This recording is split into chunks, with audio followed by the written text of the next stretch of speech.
சென்னையில் அமைந்துள்ள doctor MGR ERI MGR educational research institute என்ற பல்கலைக்கழகத்தில் doctor MGR ARI naval and aerospace innovation LLP என்ற ஒரு நிறுவனம் ஆரம்பிக்கப்பட்டது. கடந்த 3 ஆண்டுகளாக இந்த நிறுவனத்தில் செய்த ஆராய்ச்சியின் மூலமாக இன்று அது வெற்றியை கண்டிருக்கின்றது. டாக்டர் எம்ஜிஆர் ஏரோஸ்பேஸ் என்ற பிராண்ட் பெயரில் முதல் வணிக ரீதியான வேளாண் ட்ரோன்களின் ஒப்படைப்பு விழா இன்று நடைபெற்றது.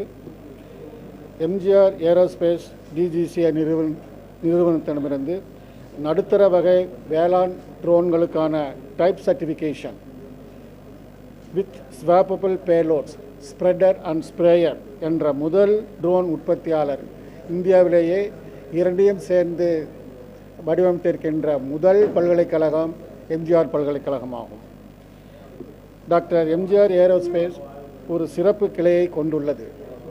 இது வளர்ந்து வரும் புதிய நவநாகரிக ட்ரோன் துறையில் சிறந்து விளங்குகிறது. தற்போதைய உலகளாவிய சூழ்நிலையில் விவசாயம், பாதுகாப்புத்துறை, கண்காணிப்பு ட்ரோன்கள், மேப்பிங், தீயணைப்பு ட்ரோன்கள், மருத்துவ ட்ரோன்கள், அதாவது மருத்துவ பொருட்கள் மற்றும் உதவிகளை உடனடியாக வழங்குதல் போன்ற தொழில்துறைகளின் பல்வேறு தேவைகளை பூர்த்தி செய்ய இந்த ட்ரோன்களின் விரிவான பயன்பாடு தேவைப்படுகிறது. டாக்டர் எம்ஜிஆர் ஏரோஸ்பேஸ் ட்ரோன்களின் பெரிய அளவிலான ஆராய்ச்சி மற்றும் உற்பத்தியில் இறங்கியுள்ளது. மாற்றக்கூடிய பேலோடுகள், அதாவது ஸ்ப்ரெடர் அண்ட் ஸ்ப்ரேயர் என்று சொல்வார்கள், பொருத்தப்பட்ட எங்கள் விவசாய ட்ரோன்கள் தெளிப்பு மற்றும் விதைத்தல் போன்ற கடின மிகுந்த பணிகளை கணிசமாக குறைக்கும் அளவில் வடிவமைக்கப்பட்டுள்ளது.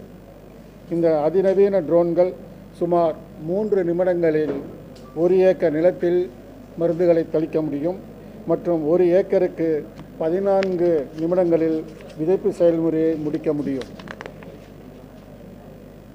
எங்கள் அவுரங்காபாத் சேனல் பார்ட்னர் தேவைக்காக இன்று 20 அக்ரோ ட்ரோன்களின் முதல் வணிக விற்பனையை நாங்கள் செய்கிறோம் என்பதையும், மேலும் பலர் எங்களுடன் கைகோர்த்து தேவைப்படுகிற விவசாயிகளுக்கு உதவுகிறார்கள் என்பதையும் இன்று நாங்கள் மகிழ்ச்சியுடன் தெரிவிக்கின்றோம். தேசத்தை சுற்றி எழுப்ப உறுதியெடுத்துள்ள கல்வி நிறுவனமாக இளைஞர்களுக்கு அதிகாரம் அளிப்பதையே நோக்கமாக கொண்ட சான்றளிக்கப்பட்ட RPTO remote pilot training organisation pilot பயிற்சி திட்டத்தை அறிமுகப்படுத்த திட்டமிட்டுள்ளோம். தேசிய மேம்பாட்டு இலக்குகளுடன் இணைந்த இந்த முன்முயற்சியானது ஒரு கல்வி பாடமாக ஒருங்கிணைக்கப்பட்டு பொருத்தமான அனைத்து ட்ரோன் பயன்பாடுகளையும் உள்ளடக்கி